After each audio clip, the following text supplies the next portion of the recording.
En un pequeño pueblo del interior de España, rodeado de montañas y densos bosques, vivía María. Vivía sola en una casa antigua, heredada de sus padres. La casa tenía un aspecto desgastado, con ventanas que crujían con el viento y puertas que nunca cerraban correctamente. El techo estaba cubierto de musgo y las paredes de piedra, ahora manchadas por el tiempo, contaban historias de generaciones pasadas. A María le gustaba la tranquilidad del lugar, pero en las últimas semanas una sensación extraña la había estado molestando. Era una noche de luna llena cuando todo empezó. María estaba en la cocina preparando la cena. El aroma de la sopa de verduras llenó el aire y el suave sonido del silbido de la tetera trajo un consuelo familiar. Mientras cortaba las verduras, escuchó un ruido proveniente del exterior. Se detuvo un momento, con el cuchillo en el aire, y escuchó con atención. Parecía como si alguien o algo estuviera merodeando por la casa. Miró por la ventana pero no vio nada. Trató de ignorarlo, pensando que era solo su imaginación. El pueblo era conocido por sus antiguas leyendas y supersticiones, pero María nunca les prestó mucha atención. Más tarde, mientras se preparaba para ir a dormir, María escuchó un ruido más fuerte. Esta vez, el sonido parecía venir de la parte trasera de la casa. Su corazón se aceleró.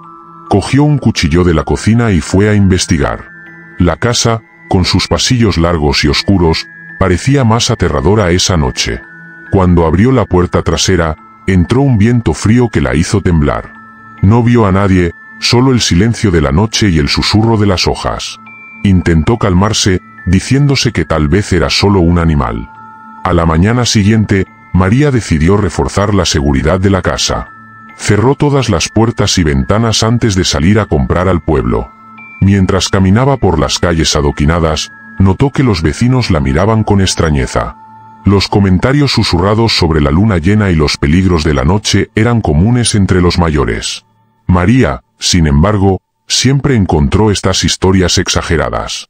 Esa noche, después de un largo día, María estaba agotada. Se preparó una taza de té y se sentó en la sala, tratando de relajarse. Las sombras proyectadas por las velas danzaban por las paredes, creando una atmósfera inquietante. Alrededor de medianoche, el ruido volvió, esta vez más intenso. Escuchó fuertes pasos en el pasillo. Temblando, volvió a coger el cuchillo y salió de la habitación. Mientras se acercaba a la habitación, vio una sombra que se movía rápidamente. Se escondió detrás de una silla, intentando controlar su respiración. De repente, la sombra se detuvo. María contuvo la respiración, y en un movimiento rápido, la figura avanzó hacia la ventana, rompiendo el cristal y desapareciendo en la noche. El sonido de cristales rotos resonó por toda la casa y María sintió un escalofrío recorrer su espalda. Desesperada, María llamó a la policía, pero cuando llegaron, no encontraron nada más que vidrios rotos. Las autoridades dijeron que podría ser un animal salvaje, pero María no estaba convencida. La sensación de ser observada no la abandonó. Entonces decidió investigar por su cuenta. Pasó la siguiente semana investigando leyendas locales e historias de hombres lobo que habitaban los bosques circundantes. Cada noche parecía más larga que la anterior. La casa, que alguna vez fue un refugio, ahora parecía un lugar lleno de secretos. María empezó a notar pequeños detalles a los que antes no había prestado atención. Marcas de garras en las puertas, grandes huellas cerca de las ventanas y pelos esparcidos por el suelo. Definitivamente algo andaba mal y María sabía que necesitaba descubrir qué era antes de que fuera demasiado tarde. La noche siguiente, volvió a sentir el mismo sentimiento. María cerró todas las puertas y ventanas antes de irse a dormir. Pero, alrededor de medianoche, el ruido volvió, esta vez más intenso. Escuchó fuertes pasos en el pasillo. Temblando, volvió a coger el cuchillo y salió de la habitación. Mientras se acercaba a la habitación, vio una sombra moviéndose. Se escondió detrás de una silla, intentando controlar su respiración. De repente, la sombra se detuvo. María contuvo la respiración, y en un movimiento rápido, la figura avanzó hacia la ventana, rompiendo el cristal y desapareciendo en la noche. María llamó a la policía, pero cuando llegaron, no encontraron nada más que vidrios rotos. Las autoridades dijeron que podría ser un animal salvaje, pero María no estaba convencida. En los días siguientes, María comenzó a investigar. Encontró pelos esparcidos por toda la casa y grandes huellas cerca de las ventanas. Decidió visitar la biblioteca del pueblo para investigar las leyendas locales. Fue allí donde encontró una historia sobre hombres lobo que habitaban los bosques circundantes. Una noche, mientras leía en la sala, escuchó el mismo ruido de la vez anterior. Esta vez decidió enfrentarse al intruso. Se armó con una espada más grande y esperó. La puerta trasera se abrió lentamente y entró una figura alta y peluda. María se quedó helada cuando vio lo que parecía un hombre lobo. El hombre lobo entró en la habitación, olfateando el aire. María se escondió detrás del sofá, con el cuchillo en la mano. El hombre lobo avanzó lentamente, pero antes de que pudiera hacer algo, se detuvo y la miró directamente. Sus ojos, a pesar de ser salvajes, tenían un brillo familiar. María, temblando, llamó a su padre por el nombre. El hombre lobo vaciló, como si reconociera la voz. De repente, comenzó a transformarse. En cuestión de minutos, la criatura se convirtió en hombre. Un hombre que María reconoció bien. Su padre, desaparecido años atrás, estaba allí, frente a ella. Explicó que había sido maldecido y convertido en hombre lobo cada noche de luna llena. María, sorprendida y confundida, abrazó a su padre y le prometió ayudarlo a romper la maldición. En la vida, hay momentos en los que nos enfrentamos a misterios y miedos que desafían nuestra comprensión. La historia de María, una mujer solitaria en un pequeño pueblo español, nos enseña que la verdad puede ser más extraña y reveladora que cualquier leyenda. En medio de sombras y secretos, descubrió que, incluso en las situaciones más aterradoras, es posible encontrar fuerza y respuestas inesperadas. Esta narrativa nos recuerda la importancia de enfrentar nuestros miedos y que a veces el coraje de descubrir la verdad puede transformar nuestras vidas de maneras que nunca imaginamos. Al principio parecía una contratación normal. Ana, una mujer de poco más de 30 años, fue contratada como empleada doméstica por una familia en España. La casa, situada en un barrio tranquilo, era perfecta, grande, cómoda y llena de vida. Los propietarios, Carlos y Sofía, eran una pareja joven, feliz y enamorada. Tuvieron un hijo pequeño, Miguel, que completaba el cuadro de la familia ideal. Ana era una mujer sumamente hermosa. Su cabello negro contrastaba con su piel clara y sus ojos verdes eran fascinantes. Desde el primer día, Carlos notó su belleza, pero intentó ignorarla. Era un hombre fiel y amaba a Sofía. Lo que la familia no sabía era que Ana tenía un pasado oscuro. Detrás de su encantadora apariencia se escondía una bruja malvada a la que le encantaba destruir matrimonios. Su interés por Carlos fue inmediato y decidió que él sería su próxima conquista. Ana comenzó a realizar sus tareas con impecable precisión. Rápidamente se ganó la confianza de Sofía, quien quedó encantada con la eficiencia y dedicación del nuevo empleado. Carlos también notó el cambio positivo en la casa, pero algo en Ana lo inquietaba. No pudo evitar notar su belleza. Su cabello negro, sus fascinantes ojos verdes y la forma elegante en que se movía por la casa eran difíciles de ignorar. Ana sabía exactamente lo que estaba haciendo. Conocía el poder de su apariencia y sabía cómo utilizarlo a su favor. Sus pasos fueron calculados, cada movimiento un paso hacia su objetivo. Empezó sutilmente, sin prisas. Sabía que la paciencia era fundamental para conquistar a Carlos. Los primeros días las miradas fueron discretas, casi imperceptibles. Evitó mirar directamente a Carlos, pero cuando lo hizo, había un brillo misterioso en sus ojos. Sintió una extraña e inexplicable atracción, pero trató de alejar esos pensamientos. Amaba a Sofía y quería mantener su lealtad. Con el tiempo, Ana empezó a acercarse a Carlos. Aproveché los momentos en que estaba solo para iniciar conversaciones triviales. En el desayuno se preocupaba de preparar el café exactamente como a él le gustaba, dejando siempre una pequeña nota con una frase amistosa. Al principio, Carlos pensó que era reflexivo e inofensivo, pero pronto se dio cuenta de que empezaba a esperar esos pequeños gestos. Ana sabía manipular las situaciones a su favor. Usó su inteligencia y encanto para crear situaciones en las que pudiera acercarse a Carlos sin despertar sospechas.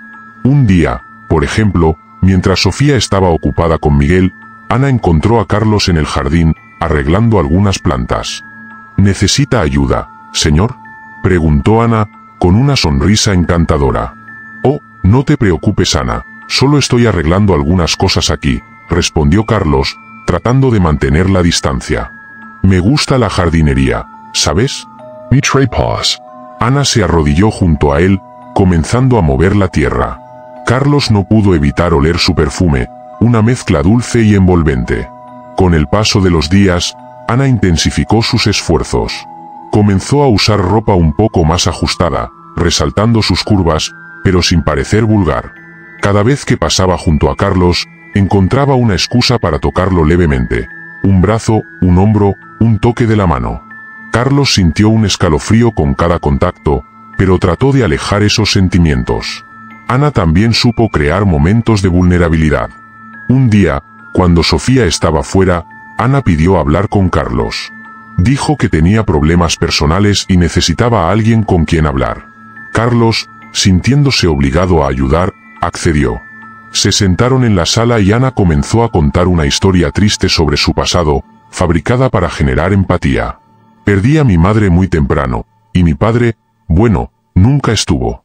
Tuve que valerme por mí mismo desde que era joven. Es difícil, ¿sabes? Dijo Ana, con lágrimas en los ojos. Carlos sintió una oleada de compasión, y sin pensarlo, le tocó la mano para consolarla. Lo siento, Ana, debe haber sido muy difícil para ti, respondió Carlos, tratando de ignorar el calor que sentía al tocar su mano. Ana sabía que estaba ganándose a Carlos poco a poco. Ella vio su lucha interna, tratando de resistir la atracción. Y eso la motivó aún más. Cada gesto, cada palabra era un paso calculado para acercarlos. Y así, las semillas de la discordia comenzaron a germinar en casa de Carlos y Sofía, mientras Ana continuaba su juego de seducción, paciente e implacable. La pareja no se daba cuenta, pero la armonía que antes reinaba en la casa empezaba a fragmentarse. Sofía, ocupada con sus responsabilidades, no notó la creciente cercanía entre Ana y Carlos. Veía a Ana como una amiga y aliada, sin sospechar lo que realmente estaba pasando. Mientras tanto, Carlos luchaba con sus sentimientos. Sabía que algo andaba mal, pero la atracción por Ana era cada vez más fuerte. Las peleas entre él y Sofía empezaron a aumentar, siempre por pequeños motivos, pero que adquirieron mayores proporciones debido a la tensión que se iba acumulando.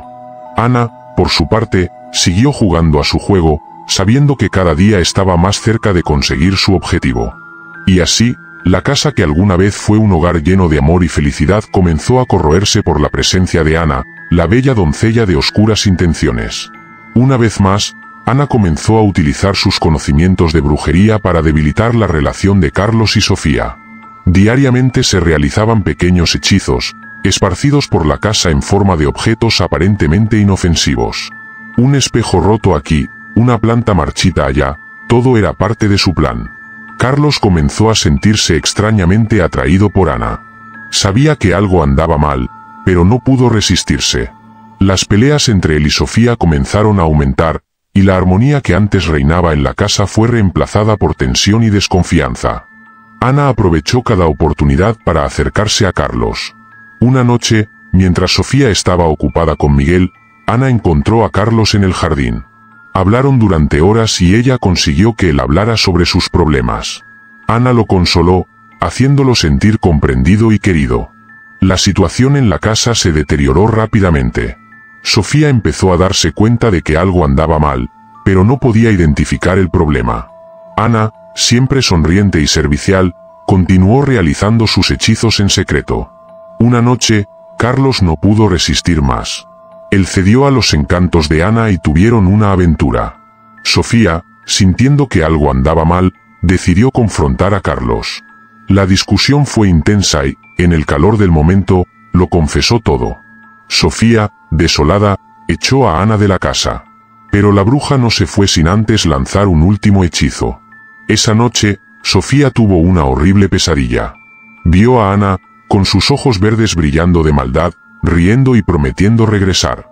Sofía se despertó sudando frío, sintiendo que no era solo un sueño. La casa, que alguna vez fue un hogar lleno de amor, se convirtió en un lugar de dolor y desconfianza. Carlos y Sofía intentaron reconstruir su matrimonio, pero las cicatrices que dejó Ana fueron profundas. Nunca volvieron a ser los mismos. ¿Y Ana? Desapareció en la noche, buscando a su próxima víctima, dejando un rastro de destrucción a su paso.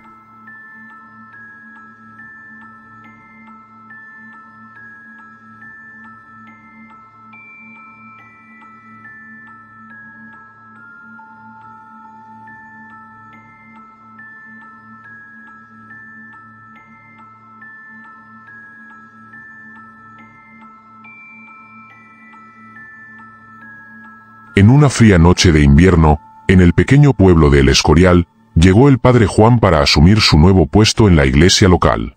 Lo habían trasladado desde una parroquia ocupada en Madrid y esperaba una vida más tranquila. Pero desde el momento en que puso un pie en la iglesia, sintió una presencia extraña. La iglesia de San Miguel era antigua, sus muros llenos de historias y secretos. Juan ya había oído rumores de que algo no andaba bien allí, pero siempre consideró esos informes como supersticiones locales. Sin embargo, al atravesar las sólidas puertas de madera, un escalofrío recorrió su espalda. Las sombras parecían bailar a la luz de las velas, creando formas inquietantes. La primera noche, mientras oraba solo ante el altar, Juan escuchó un susurro. Miró a su alrededor, pero la iglesia estaba vacía. Trató de ignorarlo, pensando que era solo el viento que entraba por las rendijas de las ventanas. Pero el susurro se convirtió en un murmullo constante, en palabras confusas que no podía entender. Las noches siguientes fueron aún más inquietantes para el padre Juan. Cada vez que intentaba dormir, se despertaba con la sensación de ser observado. Una noche, mientras oraba solo en el altar, escuchó un sonido extraño proveniente de la parte trasera de la iglesia. Sonó como un ligero arrastre, como si alguien estuviera moviendo algo pesado por el suelo. Juan encendió una vela y siguió el sonido, que lo llevó a la antigua sacristía. Al abrir la puerta, el chirrido de las bisagras resonó en la iglesia vacía. La habitación estaba fría y polvorienta, con objetos religiosos esparcidos por todas partes. En el centro, había un gran crucifijo de madera, tirado en el suelo, con marcas de garras visibles en su superficie. El corazón de Juan se aceleró, pero trató de mantener la calma, colocando el crucifijo en su lugar. La noche siguiente, mientras caminaba por los oscuros pasillos de la iglesia, Juan escuchó pasos detrás de él.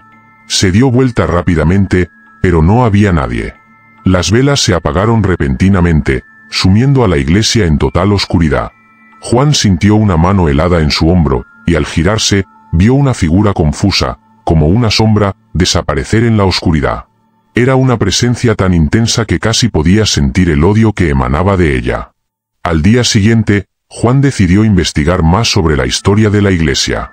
Hurgando en archivos antiguos en el sótano de la parroquia, descubrió que varios sacerdotes anteriores habían abandonado abruptamente su puesto, y algunos incluso se habían vuelto locos. Hubo registros de fenómenos inexplicables, avistamientos de sombras y susurros que nadie pudo identificar. Una de las historias más inquietantes que encontró fue la de un joven sacerdote llamado Mateo, que había desaparecido misteriosamente hace casi un siglo. Según los registros, había comenzado a investigar los extraños acontecimientos ocurridos en la iglesia, pero antes de que pudiera completar su investigación, simplemente desapareció sin dejar rastro. Desde entonces, los sacerdotes que se hicieron cargo de la parroquia no se quedaron mucho tiempo. Juan empezó a notar que sucesos extraños se intensificaban en las noches de luna llena. Los objetos se movían solos, las velas se encendían y apagaban sin motivo alguno y se escuchaban gritos lejanos que parecían venir de las profundidades de la tierra. Decidido a documentar estos sucesos, empezó a dejar una grabadora encendida durante la noche. Las cintas revelaron susurros en un idioma que él no podía entender, así como sonidos de cadenas y rasguños. Una de estas noches, mientras escuchaba la grabación, Juan escuchó claramente su propio nombre siendo pronunciado por una voz gutural. Sintió un frío intenso y un escalofrío le recorrió la espalda. Con cada nuevo acontecimiento, la sensación de ser observado se intensificaba, como si algo o alguien estuviera esperando el momento adecuado para revelarse por completo. Un día, uno de los vecinos más antiguos del pueblo, don Luis, vino a la iglesia a confesarse. Después de la confesión, le susurró a Juan: «Padre, esta iglesia tiene una historia oscura. Hay cosas que no se deben perturbar». Cuando Juan intentó preguntar más, Don Luis se negó a hablar, dejando solo una advertencia: cuidado con la luna llena. Esa noche, durante la luna llena, Juan decidió quedarse despierto y vigilar la iglesia. A medianoche, escuchó el sonido de cadenas arrastradas por el suelo. Siguiendo el sonido, encontró la puerta de la sacristía abierta y, al entrar, vio una figura oscura arrodillada ante el altar, murmurando palabras en un idioma antiguo. Cuando la figura se dio vuelta, Juan pudo ver unos ojos rojos brillando en la oscuridad. Juan recitó una oración, pero la figura avanzó hacia él, susurrando su nombre repetidamente. Sintió un frío insoportable, como si toda la alegría y la esperanza hubieran desaparecido de su cuerpo. Con un último esfuerzo, arrojó agua bendita a la figura, quien soltó un grito desgarrador antes de desaparecer en una nube de humo negro. Aún temblando, Juan supo que estaba lidiando con algo mucho más poderoso y antiguo de lo que había imaginado. Necesitaría toda su fe y coraje para enfrentar la maldición que se cernía sobre la iglesia de San Miguel. Las noches siguientes serían aún más desafiantes, pero Juan estaba decidido a no dejar que el mal ganara. Después de los inquietantes acontecimientos de las noches anteriores, el padre Juan estaba decidido a descubrir la verdad detrás de las apariciones en la iglesia de San Miguel. Sabía que la única manera de liberar a la iglesia de las fuerzas oscuras era comprender sus orígenes. A la mañana siguiente, Juan buscó a los aldeanos mayores, aquellos que habían vivido toda su vida en el Escorial y que tal vez sabían más sobre la historia de la iglesia. Uno de ellos, don Pedro, un anciano de ojos cansados, accedió a hablar con Juan. Sentado en un banco del parque, don Pedro comenzó a contar una historia que se había transmitido de generación en generación.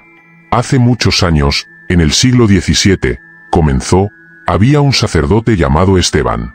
Era un hombre ambicioso y deseaba poder y conocimiento más allá de lo que la iglesia podía ofrecer. Se dice que incursionó en prácticas ocultistas, realizando rituales prohibidos dentro de la propia iglesia. Don Pedro hizo una pausa y miró directamente a los ojos de Juan. El padre Esteban sacrificaba inocentes, niños, en nombre de antiguos demonios. Los aldeanos comenzaron a notar desapariciones y se difundieron rumores. Cuando finalmente lo confrontaron, lo encontraron realizando un oscuro ritual. Inmediatamente fue arrestado y sentenciado a muerte. Pero antes, para ser ejecutado, lanzó una maldición sobre la iglesia, jurando que su alma nunca abandonaría ese lugar. Juan escuchó atentamente, sintiendo un escalofrío recorriéndole la espalda. Todo empezó a tener sentido. Las presencias oscuras, los susurros, las figuras que aparecían en las noches de luna llena, todo parecía estar relacionado con el padre Esteban y los malvados rituales que había realizado. Decidido a purificar la iglesia, Juan regresó a San Miguel y bajó al sótano, donde encontró una habitación escondida detrás de una estantería. Al entrar, vio extraños y antiguos símbolos tallados en las paredes, velas negras y un altar con marcas de sangre seca. En el centro del altar había un libro viejo, cubierto de polvo. Con cuidado, Juan tomó el libro y empezó a hojearlo. Era un grimorio, lleno de rituales y encantamientos. Entre las páginas encontró notas escritas a mano, presumiblemente del padre Esteban.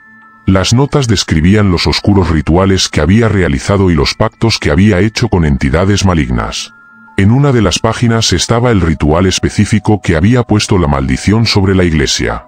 Mientras leía, Juan sintió una presencia cada vez mayor a su alrededor.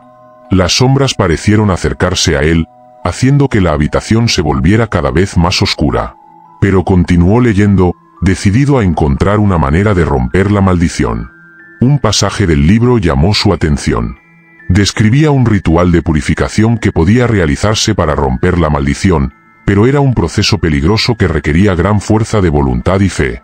Juan sabía que no tenía elección. Si quisiera salvar la iglesia y a los aldeanos, tendría que enfrentarse al mal de frente. La noche siguiente, durante la luna llena, Juan se preparó para el ritual.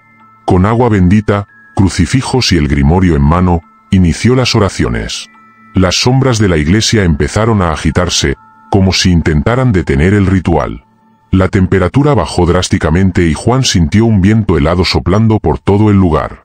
Mientras recitaba las palabras del ritual, la figura sombría del padre Esteban apareció nuevamente, con sus ojos rojos brillando con furia. «No podrás echarme», susurró la figura, y su voz resonó por toda la iglesia. «Esta es mi casa y siempre lo será». Juan sintió una oleada de miedo, pero su determinación fue mayor. Continuó el ritual, levantando el crucifijo y rociando agua bendita sobre la figura. Esteban gritó, un sonido agudo e inhumano que hizo temblar las paredes de la iglesia. Las sombras comenzaron a disiparse, pero la lucha estaba lejos de terminar. El padre Juan sintió una presión aplastante en el pecho, como si unas manos invisibles intentaran asfixiarlo.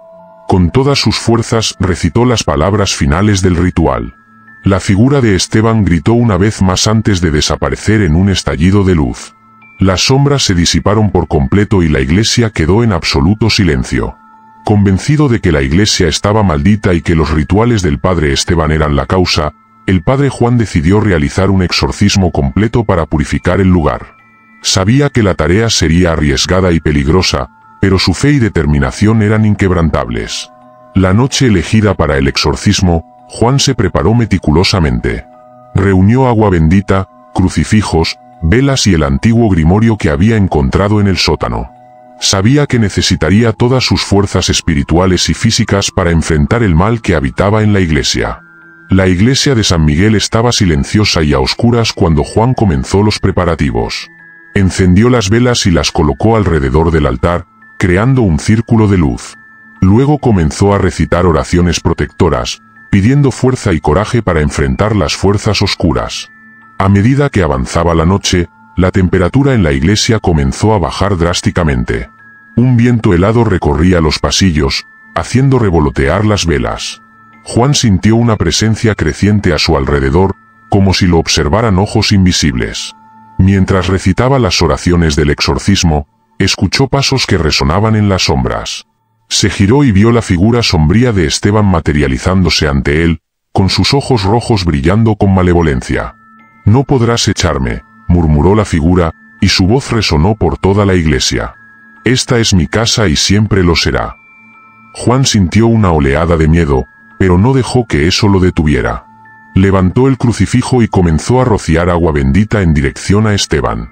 «En el nombre de Dios Todopoderoso, te ordeno, espíritu maligno, que abandones este lugar santo». La figura de Esteban retrocedió, gritando de dolor cuando fue golpeado por el agua bendita.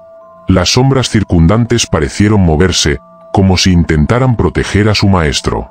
Juan continuó el ritual, recitando con fervor pasajes del grimorio y oraciones de exorcismo. «En el nombre de Cristo, te ordeno, espíritu inmundo, que abandones esta iglesia y no regreses nunca más», gritó Juan, su voz resonó por toda la iglesia. Esteban dejó escapar un grito penetrante e inhumano cuando la luz de las velas aumentó en intensidad, bañando la figura en sombras con un brillo cegador. La figura de Esteban comenzó a desintegrarse, convirtiéndose en una niebla negra que rápidamente se disipó. Las sombras circundantes también comenzaron a desaparecer y la temperatura en la iglesia volvió a la normalidad. Finalmente, la figura de Esteban dio un último grito antes de desaparecer por completo, dejando la iglesia en absoluto silencio. Agotado, Juan cayó de rodillas, respirando con dificultad. Sabía que había ganado la batalla, pero la guerra contra el mal nunca terminó por completo. Aún así, sintió un profundo alivio y agradecimiento por haber logrado liberar a la iglesia de San Miguel de la maldición que la perseguía durante tanto tiempo. Después de la noche del exorcismo, los hechos paranormales cesaron. Juan continuó su trabajo en la iglesia, pero sabía que la batalla era solo el comienzo. Puede que la maldición se hubiera debilitado, pero la historia de la iglesia de San Miguel seguiría rondando a El Escorial. El sacerdote permaneció alerta, sabiendo que el mal podría regresar en cualquier momento. Y mientras los aldeanos regresaban a la iglesia con más confianza, Juan se mantuvo alerta a las sombras, listo para enfrentar una vez más a las fuerzas que allí residían. La historia del padre Juan y la iglesia de San Miguel se convirtió en leyenda, contada una y otra vez por las generaciones siguientes, un sombrío recordatorio de que a veces el mal está más cerca de lo que imaginamos.